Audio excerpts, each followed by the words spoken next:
बांग्लादेश के कप्तान शाकिबुल हसन, शोरूम हसन नहीं, ये बांग्लादेशी फैंस ने ना मेरे दिमाग में डाल दिया। शाकिब एक जमाने में बड़े फेवरेट प्लेयर थे मेरे, लेकिन बांग्लादेशी फैंस ने मेल कर करके शोरूम हसन, शोरूम हसन। खैर, बांग्लादेशी कप्तान शाकिबुल हसन जो हैं वो नीदरलैंड के खिलाफ मैच से पहले बांग्लादेश वापस लौट गए थे।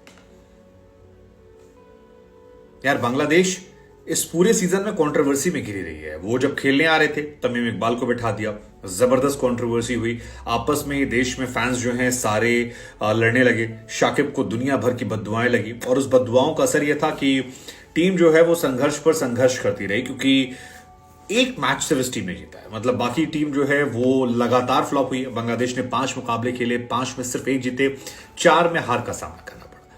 यही कहानी नीदरलैंड की भी है। 5 खेले, 1 जीते, 1 बड़ा जीते, साउथ अफ्रीका के सामने जीते। साउथ अफ्रीका फिलहाल नंबर 1 है, बाकी वो हारते गए।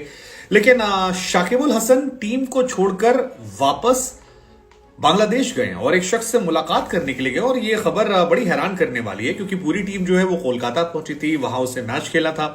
लेकिन कोलकाता, जहां पर शाकिब ने बहुत सारे मैच खेले केकेआर के लिए, वहां छोड़कर वो बांग्लादेश गई। ये खबर सबको परेशान करने वाली थी। कई लोगों के मन में ख्याल आया कहीं फिर किसी शोरूम का उद्घाटन। हाँ, क्योंकि शाकिब को लेकर खबरें आती रहती हैं कि वो बीच टूर्नामेंट में छोड़कर चले जाते हैं और शोरूम वोरूम खोलकर वापस लौट आते हैं और फिर टीम के साथ ज्वाइन कर लेते हैं। ये किस्से कहानियां बहुत है और ये हमको पता नहीं था। ये इस वर्ल्ड कप में हमको पता लगा जब कमेंट सेक्शन में हमारे बांग्लादेशी भाइयों और बहनों ने उड़ेल उड़ेल कर शाकिब के खिलाफ गुस्सा तमीम इकबाल वाले मसले को लेकर निकाला। लेकिन इस बार शोरूम वाली कहानी नहीं है। जो खबर निकल कर आ रही है वो थोड़ी शॉकिंग है, डाइजेस्ट करने वाली नहीं है।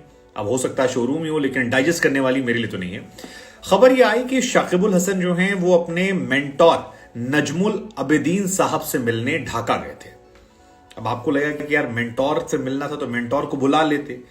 एक आदमी जो टीम का कप्तान है, जिसकी टीम ने 5 मुकाबलों में 4 मुकाबले हारे हैं, जो बहुत लंबी लंबी बातें करके आया था, जो जबरदस्त प्लेयर रहा है, दुनिया का नंबर 1 ऑलराउंडर है, जिसके पास बहुत सारे एक्सपीरियंस प्लेयर हैं, गेंदबाजी अच्छी है, जिसने इंडिया जैसी टीम को एशिया कप में हराया था, वो लगातार फ्लॉप हो रहा है। और वो टीम छोड़कर बांग्लादेश में क्या कर रहा है?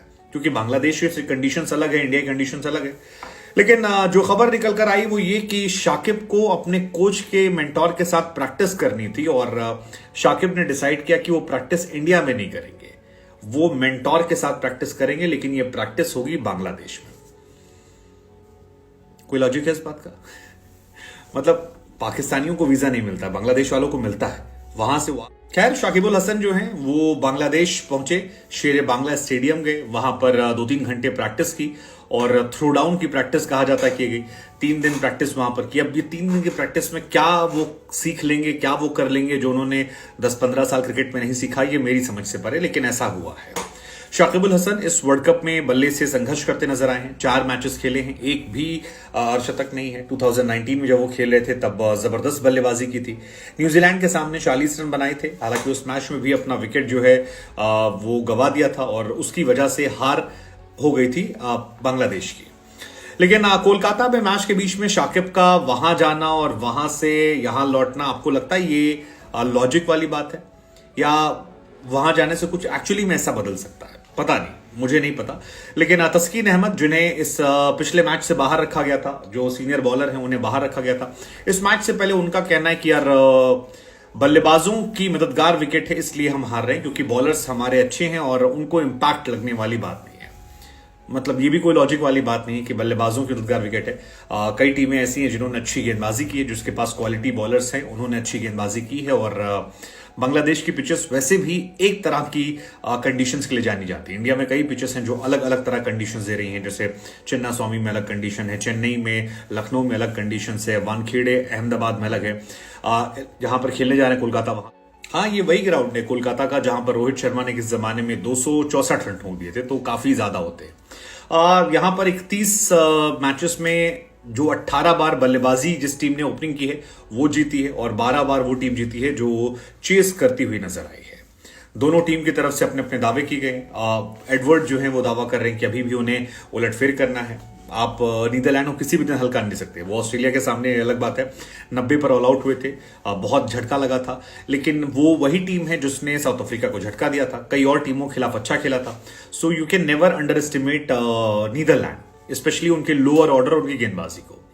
लेकिन शाकिब अल हसन का जाना मेरी समझ से परे। और आपको क्या लगता है कि शाकिब किस ले गए होंगे? क्या वाकई में उनके मेंटोर ने 3 दिन में कोई घुट्टी पिला दी होगी जिसको पीने के बाद वो लौटेंगे और कहेंगे कि आप कॉर्बो लौड़बो जीतबो?